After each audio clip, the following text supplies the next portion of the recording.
Hello, and welcome back to Fireside Chats with Ada Lovelace Award winners. I'm Shercole King, and I'm happy we get to talk with the digital marketing winner, Ebony Smith. Congratulations. I'm really excited about talking with you today, as well as our judge for this category, Stephanie Caruso.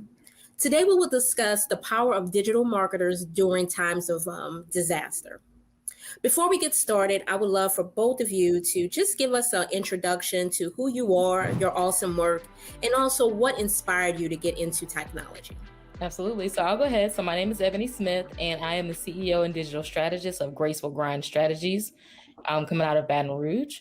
And so for me, what got me into tech was really needing to fill certain gaps in roles. I typically would work in small agencies that required wearing multiple hats, and being that I wanted to make sure that things got done, I would just go through it. I would figure out what I needed to learn.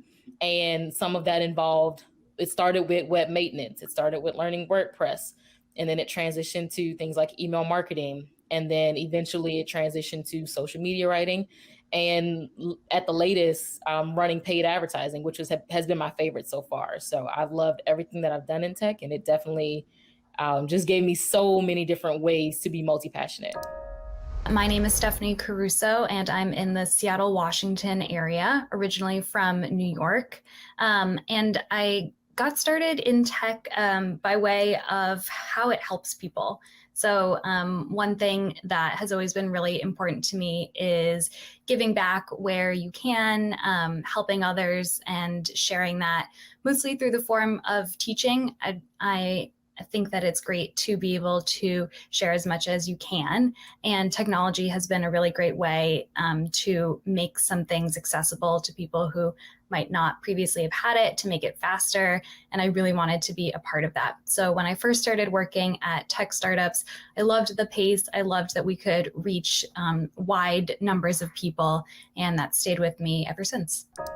Ebony, you stated that needing to fill the gap is what marketing pretty much is all about. And that's pretty much how it's a big part of our lives. It helps dictate how we think about things, explore ideas, products, and more. Even in my line of work, I've had to market data and its importance to ensure end users are actively engaged in work, and then the significance of the data to what we're trying to do. Why is it important to put digital marketing always as a main focus, regardless of what's going on in our country or in just a specific company? So that's an excellent question. I typically have always leaned digital, even though I am well versed in traditional media. I have done things like print ads. I've done plenty of billboards. And my favorite part about digital marketing is, just like you said, the ability to get the data.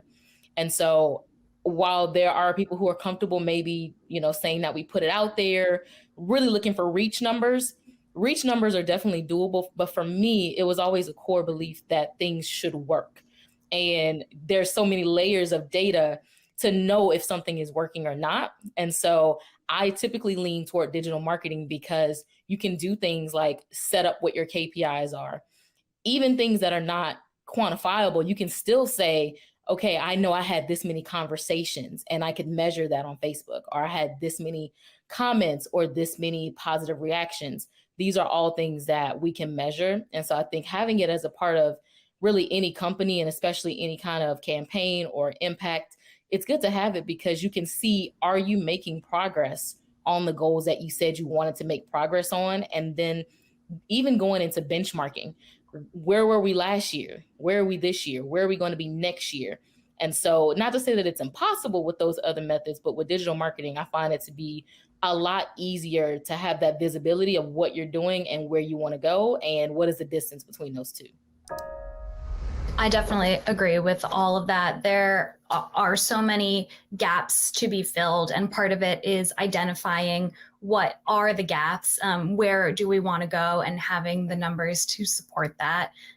One of the things that has always made marketing so interesting for me is the story behind filling that gap and getting to the end.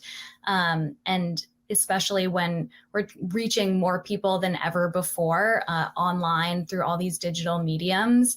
The story changes really fast. It's different for every person, and having a good understanding or being open to getting a good understanding has made a big difference in my experience.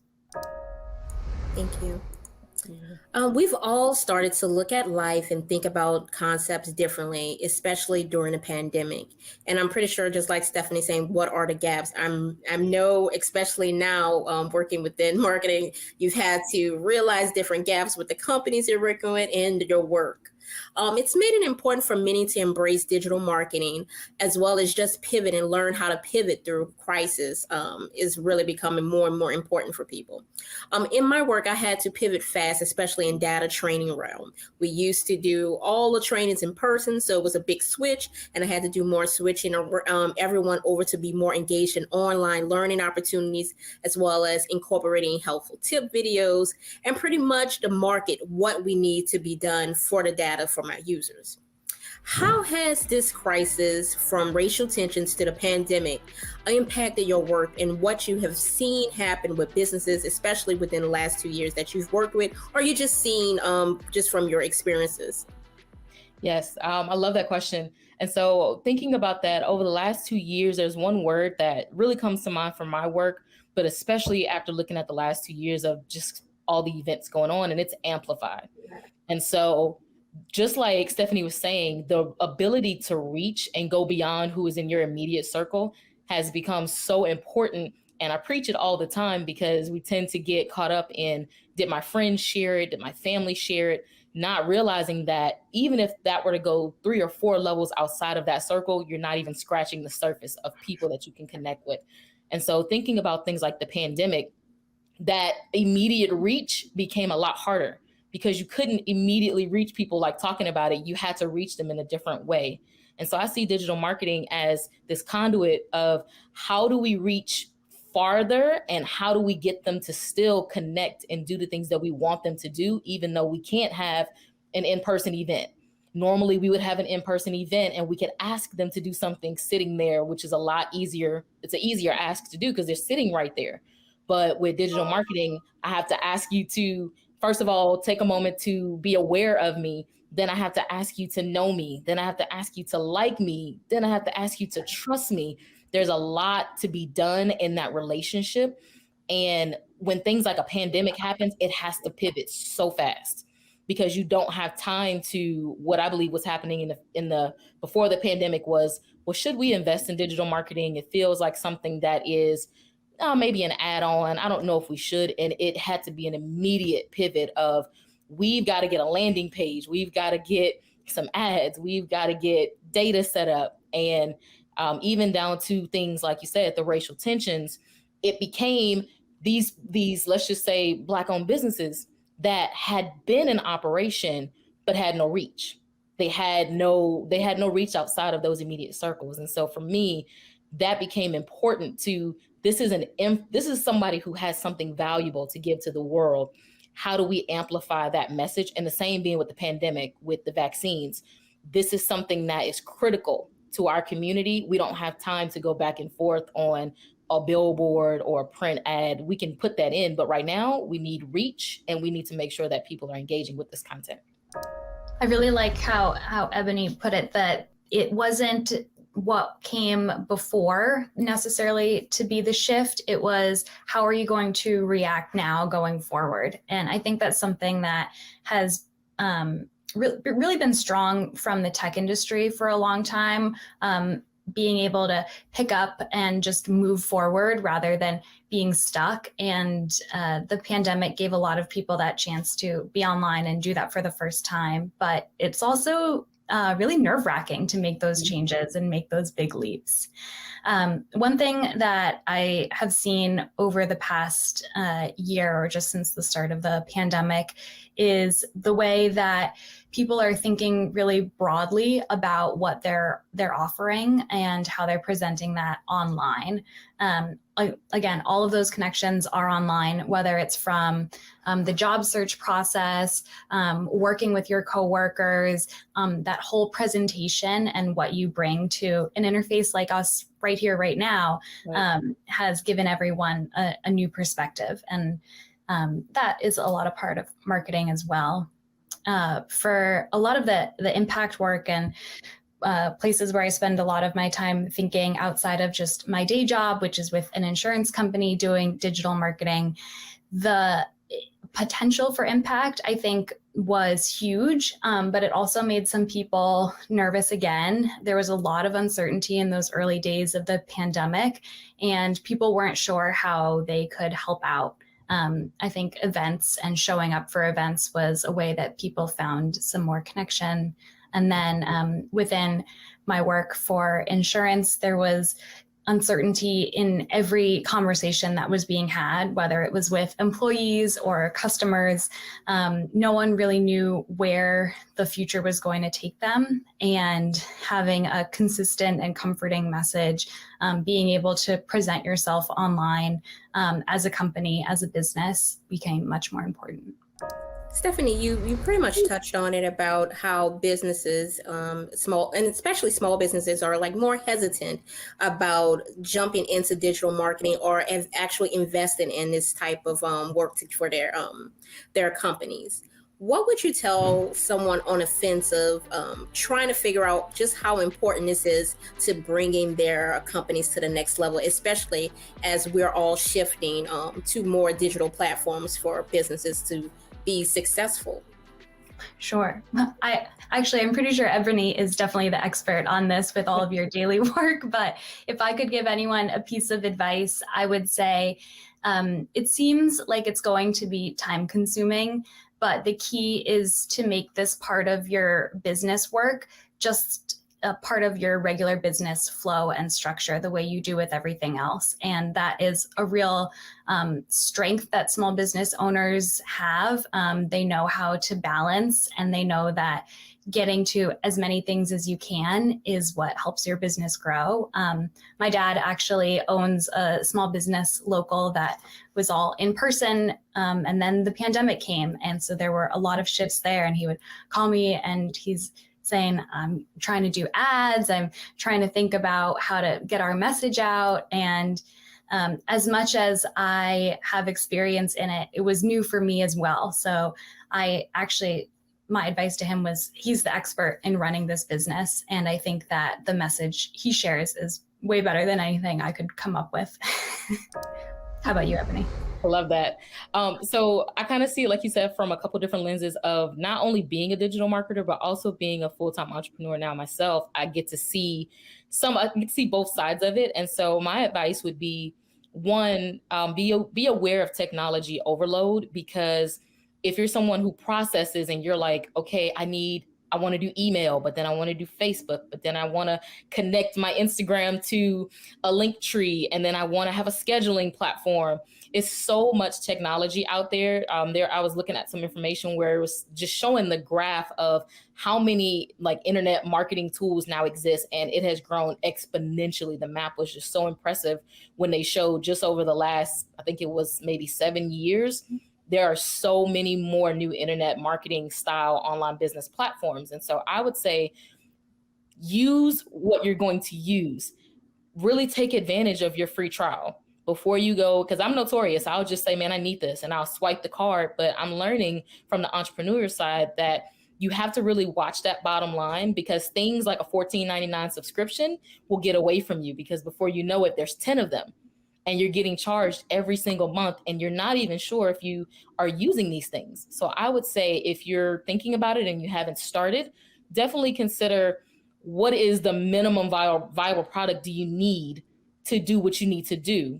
Do you simply need to get paid? How are you going to deliver what you do? And then really only invest in those tools that allow you to get started now.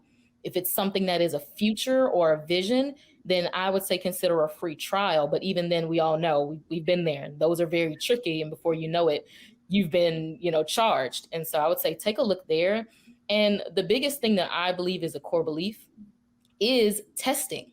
testing. And that's the beauty that Stephanie was saying of digital marketing is you have the ability to be more agile than in other situations. You may have to do a 1 month or a 3 month billboard or a 6 month billboard. You don't really necessarily have the data to say that it's working. So you just kind of leave it up. And print, you just kind of leave it there because you think it's working. You kind of assume it's working and you leave it. And before you know it, you've spent all of this money and you don't have the data to prove that it's working. So my recommendation is to start out with small amounts of investment, watch it, test it, get results, and then start to truly invest in the things that make a difference.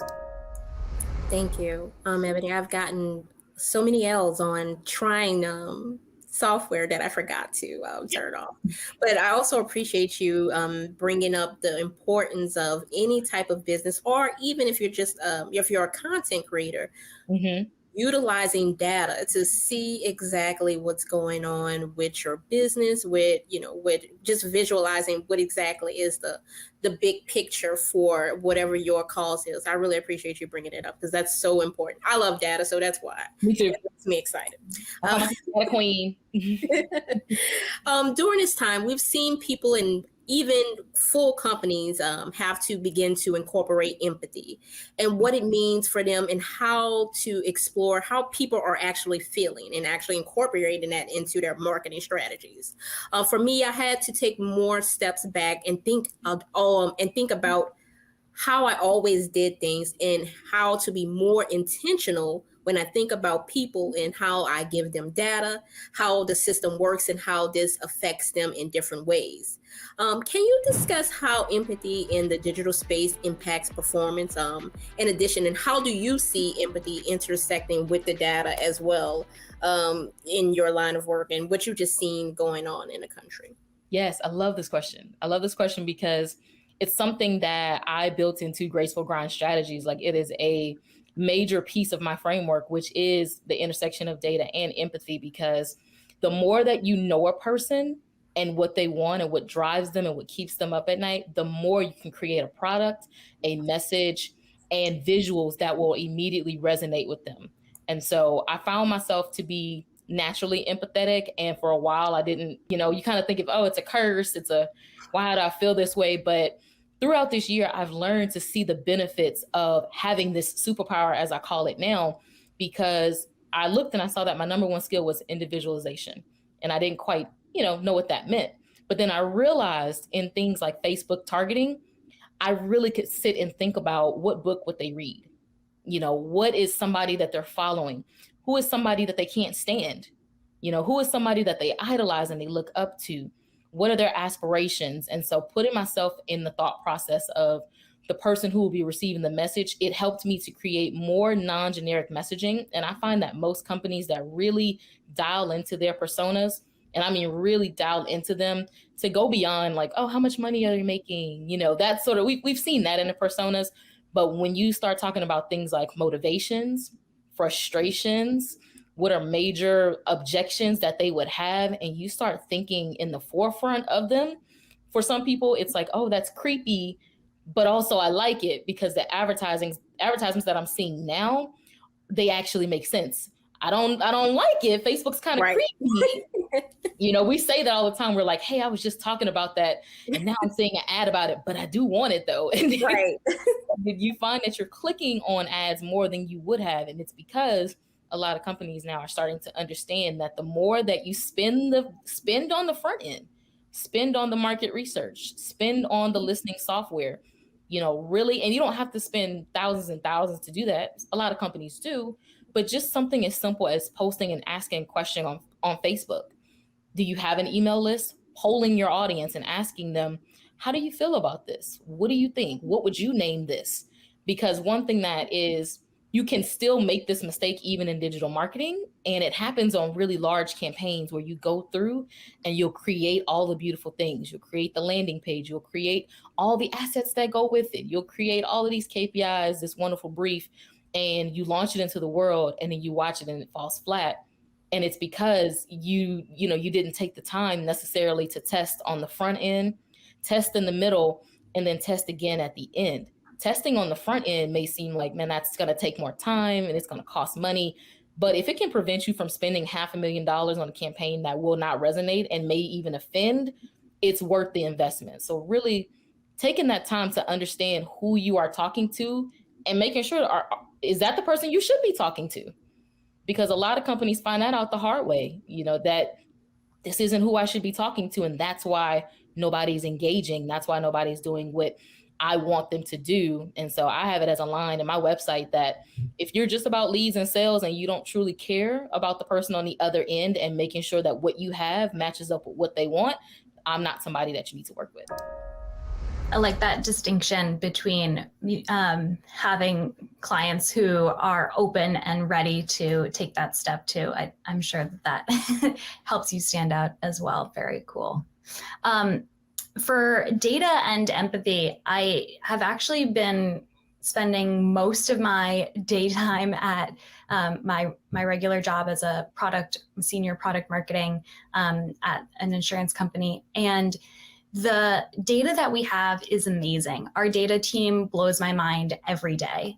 We definitely started data first. Being in the Seattle area, we've got amazing technologists, engineers to back us up with everything that we do.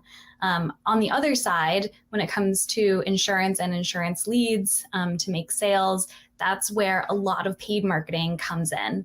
But meeting in the middle between the data that drives it and the insurance shoppers coming in is a lot of misunderstanding sometimes. Mm-hmm. And so I've actually spent a good part of this last year working with our leadership, with our data teams, and diving exactly as Ebony said, kind of almost living and breathing what you just explained, from more than just a demographic of your audience and really more into what motivates them. Why are they here? In my daily work, I actually work with the insurance agents. So the people who are on the phones with insurance shoppers. And there are agents all over the country. You could run a digital campaign easily to reach them. And sometimes they come and they talk on the phone, and sometimes they don't want to respond to our ads, just like any audience in the world. So as we think more about how to reach and make an impact for our business, thinking about empathy and getting to know that customer is really important.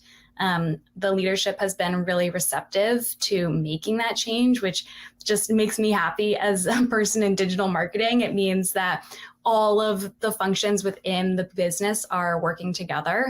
And it's been really exciting to take something from, to take something that I love about marketing and put it into practice. So I feel really fortunate to get to do that. I agree with that too, because I think even when you think about like the pandemic and you think about some of the more emotionally driven things that have happened, we're asking people to do something from a marketing place, but ignoring how they feel about said thing can easily make your whole campaign fall flat, because you've chosen to prioritize the action over the person. And then something as sensitive as, getting the vaccine or getting tested, or what are your feelings around COVID, or disaster relief, which is the more recent one that I've been working on.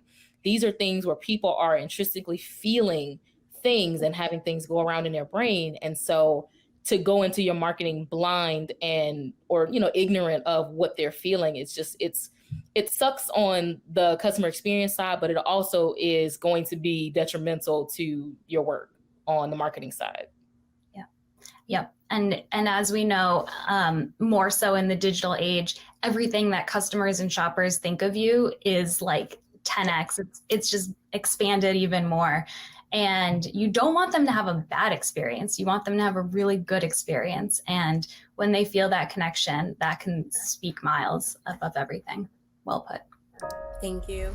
Ebony, you actually unlocked a memory I had from business school, how I realized that in business school, I took many marketing classes that focused on empathy and actually thinking in how people feel. In some kind of way, it gets lost in translation when we get outside of this, the school grounds, and when we're actually working in a field where we're focused more on whatever that specific goal is. And it's become a time where now we have no choice but to stop and actively listen to what the people that we're serving actually want and how they want those things and how those things make them feel. So I really appreciate you for bringing that up and that importance. Along with this type of work, the importance has been the increase of transparency, kind of like when you were talking about with COVID and vaccination. Transparency almost is become like a marketing strategy, especially as of lately. We want to give people the facts and understanding of what's going on. And that's also an act of empathy as well as empowerment, to have the knowledge of the data of what exactly going on so people can make specific decisions for themselves. Allowing everyone to understand and play a role in whatever it is that we're trying to sell or explain to them. So how is transparency impacting the digital marketing space, from what you're seeing as of lately? Transparency, yes. So just like you said, I think it's become a marketing tactic, and it's a slippery slope, because when it becomes more tactic than actually how you feel and how you want to operate, it kind of slips into the other place, that other salesy side of marketing, where it's like, we're so transparent, we're going to lay all of our cards on the table for you. And really, you have not done that. You've created a beautiful setup that says that you have, and that looks like you have. But the issue with that is when you start looking at the generational thoughts about millennials, and especially with Gen Z, they see through it.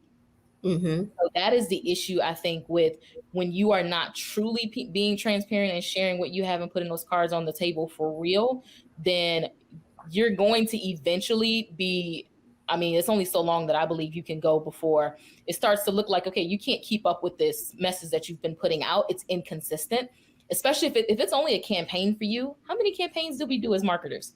We do so many. And so if you're living a lie, then every campaign is going to have to be some sort of a lie. And we all know that the attention span when it comes to campaigns is we're over here, now we're over here, and now we're over there. And so you see a lot of companies, when they make a shift from what was supposed to be this core belief, now you have a crisis management issue, because people feel like they've been lied to, or they feel like, that there was no truth in what you said. But I do believe for those companies that are truly transparent and they're like, look, this is what it is. I'm selling a razor. I'm not going to tell you the razor is going to change your life. It's just a razor, but it will make your legs smooth. Those are the videos that you see go viral. You see the Billy videos and some of the other videos, they go viral because, one, I'm entertaining you, I'm making you laugh, but I'm also not trying to oversell something. I'm just going to tell you this is what this is. And I think that is really resonating well right now, because people want to buy stuff. That's why we want money. People want to buy stuff. They just want to know, why should I buy it with you? So if you overreach in trying to convince them, then you're really just going to end up turning them off. I just have to ask you, is there any digital marketing campaigns that have been going on recently that you're just wowed by, that you just think is just right on the money and just making things happen? Ooh, that's a good question. That's a good question. It just popped in my head. Okay, so it's gonna be funny. I'm gonna go ahead and laugh at Popeyes for what it is. Y'all have all seen it with Meg Thee Stallion. You're right. And as much as the amount of they've spent for it to be shown over and over is annoying to me, but I also, as a marketer, understand that repetition does do things for people. But I thought that was really interesting, because it was a crossover that I thought they really thought well about. And even though it's like, as you're getting older, but you got to understand, it's not for certain age groups. It's for certain generations, right? To get them like, hey, we're still Popeyes and we're still cool, and we're not just your mom's chicken, we're your chicken. So I think that's one that I thought was pretty funny, that they thought about, and they kind of went out of the box a little bit with it. I was surprised, and it's rare that I'm surprised in marketing. So I think that was one that was surprising to me. One that I've been following and that I really found myself strangely looking forward to on my social feeds on Instagram is what Sephora has been doing to highlight different makeup brands, I think from a wider diversity in the last year. And one of the reasons that I look forward to it, I probably pre-pandemic, I was much more of a makeup junkie, and now it's like, well, I'm here on screen every day. But I still am looking forward to it because I personally have a hard time being just mixed and finding things that work for me, as well as finding people who feel like they're going to represent how I want to look nice. And I've been able to find products or I guess beauty people who feel like they represent me and what I'm interested in, which is way more meaningful than just getting a new lipstick color or a new mascara. I think that's fine. I could do it at a different store, but Sephora feels like they've gone out of their way, and I've like discovered and followed new people, which is really meaningful. Cool. Yeah. And I also think that there are certain brands, because like I don't think in campaigns as much. Like, I'm seeing certain campaigns because I think I'm always just like working on stuff. But there are certain brands that I've seen that have taken social media less of like, oh, let me just, let's put our content calendar together, let's schedule it in Hootsuite and let it roll. I'm seeing this transition of like brands actually engaging. And, if you've done social media way back when, that was not a thing. Like you were not going to get free on the platform. You were going to get everything approved, and it was going to have to go through all of these levels and all of this because we have a brand image to uphold. We must do this. But now I'm seeing those barriers come down because, just like we talked about, people want to talk to people. Like, people don't want to talk to brands per se. They want to feel like this brand is personified. And you'll see people say often that, like, man, you need to pay your social media person more. We love your social media person, because they can now acknowledge that it's not a robot behind these platforms now. It's actual people who make jokes and who are reactive and agile as things in society happen, whether it be a funny meme or, even something tragic that happens. You're seeing brands respond faster and in more human fashion than what has been happening before. Yeah, I totally agree. I also started out doing social media way back when. I don't know if I could do it the way they do now. It's faster. You got to put yourself out there. Yeah, it's great. Yeah, it's actually why I don't do, I personally don't try to do managed social anymore, because I truly feel like, no, it's your brand. I'm not a fan of it, just because I'm like, I want you to inject, like, how am I do a reel for you? No, you're in your space and your element. Go ahead and pull your phone out. Now I will guide you on how to make that reel, but people want to see the people behind the brand, not me. So yeah. As a non-digital marketer, two brands that really just have a hold on me is two Black purse designers, Brandon Blackwood and Attell Farbag.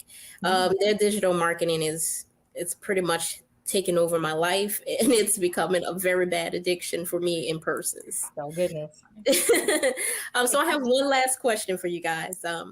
What can we learn from these last 2 years? And do you have any advice for those looking to move into technology or even looking to move directly into digital marketing?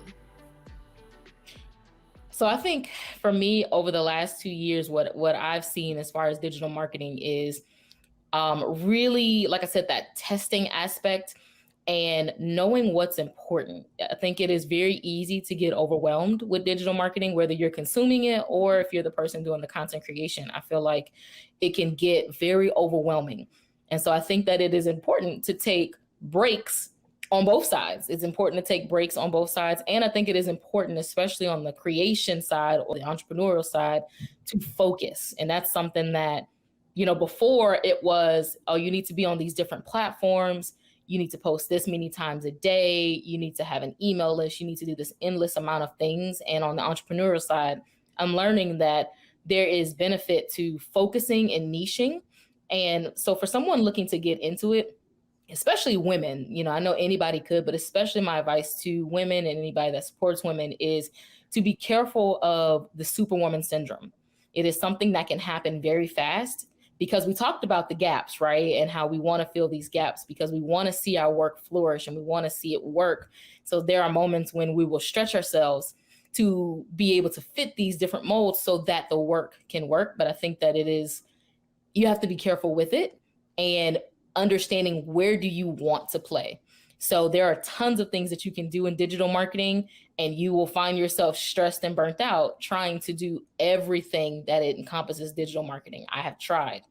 But for me, I decided to niche into paid advertising. And even in this season, I'm focused on Facebook advertising because that's what I have bandwidth for. That's what's going to cause the most growth for me at this time. And I cannot be everything to everyone. So especially for those newbies that are coming in, be careful with that, because when you're in the weeds, you can't be a visionary while you're in the weeds. It's very difficult. And so if you end up burnt out and trying to do all the things in social media and email, it's very difficult for you to have a clear line of sight of where you are now and where do you want to be in your digital marketing career in 5 years. That's very difficult to do when you're just worried about getting the next social media post out and making sure that the email actually got sent when it was scheduled. I would say for anyone considering digital marketing, product marketing, the world of tech, it feels like there are so many ways now where you can take your past experience and bring that and make it relatable. In the world of tech, it has now spans like most industries that I can think of. And so you never know what it is that you uniquely bring to a role, a company. If there are some small side projects that you do outside of your daily work, and that's a way that you want to start your side hustle and start to experiment, that can be a great way to test the waters as well. But above all that, yeah, I would say don't doubt yourself. Like Ebony was saying, you are going to be able to focus on something and bring that and let that shine. Also, there's lots of things that can be learned online, and a lot of people I've found, different people who I've worked with, they are smart and it can be intimidating, but again, it doesn't mean that you yourself are not bringing something to the table. Those people probably read a lot online as well. They learned from other people over time. And so the way that people in tech present their different knowledge in many different ways, don't let it intimidate you. Just go in and bring your whole self and share that, and it'll kind of come out how it's meant to be, I guess. I agree with that 100%, that like what you are meant to bring and what you have is unique to you, and no one has that. Like no one has what you have. So all it is a matter of choosing what lane do you want to let your gift go through. Like I said, there are tons of different lanes and there's lots of opportunity for that shiny object syndrome. So making sure that you decide what path actually lights you up. Because again, if email marketing doesn't light you up, then you probably shouldn't do that unless you have to pay bills, which is understandable. But in 5 years, if you don't want to be doing email marketing, then it does not make sense to invest thousands of hours of time or money in learning it. And I had to learn that myself. There are certain things that when they light you up, invest in them. Like I always say, exhaust what is free first. HubSpot, tons of free information. There are tons of YouTube is a gold mine. People don't understand that, but YouTube is a gold mine for learning things and seeing, do you have an interest? And so try to learn what you can on the free side, but when you find that something truly is connecting with you and this is what you want to do, go ahead and see what can you invest at this time and what can you invest later so that you can be you're already going to be the expert, but anything that can take you to that next level and make you feel comfortable, I would absolutely do that. Thank you. I really appreciate you two taking time to talk with me today. Congratulations once again, Ebony. I'm so excited for you, and I'm glad that you became one of the Ada Lovelace winners for this year. Thank you. Thank you, Stephanie. Appreciate it. Yes, thank you, Stephanie. Thank you, Shercole, for guiding our conversation. This has been great. Yes, loved it. Thank you.